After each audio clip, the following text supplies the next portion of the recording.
Respon Pertamina soal tugas baru TNI jaga kilang minyak, objek strategis negara. PT Pertamina menyambut rencana Kementerian Pertahanan menugaskan Tentara Nasional Indonesia untuk mengamankan kilang minyak. VP Corporate Communication Pertamina, Muhammad Baron, menjelaskan kilang termasuk objek strategis negara sehingga membutuhkan dukungan pengamanan tambahan. Untuk penjagaan kilang yang dikeluarkan statement dari Kemenhan, kami tentunya menyambut baik, ujarnya dalam media briefing di kantor Pertamina Jakarta, Rabu, 26 November 2025.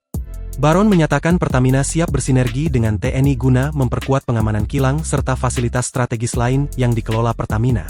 Kolaborasi itu diakini menambah efektivitas sistem pengamanan yang sudah berjalan. Kami juga akan bersinergi antara instansi, kemudian juga akan bersinergi dengan pengamanan internal kami dalam pengamanan objek strategis yang dimiliki oleh Pertamina, ucap Baron.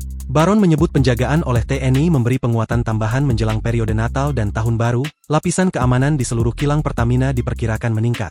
Penjagaan ini tentu berdampak pada proses Nataru kami, jadi ini memperkuat lapisan pengamanan di kilang-kilang maupun objek strategis lainnya, jelas dia.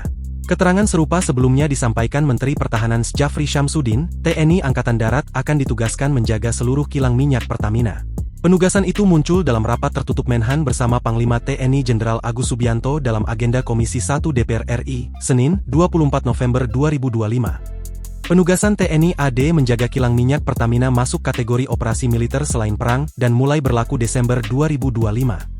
Djafri menilai kilang minyak Pertamina memiliki pengaruh besar terhadap kedaulatan negara sehingga memerlukan pengamanan ketat.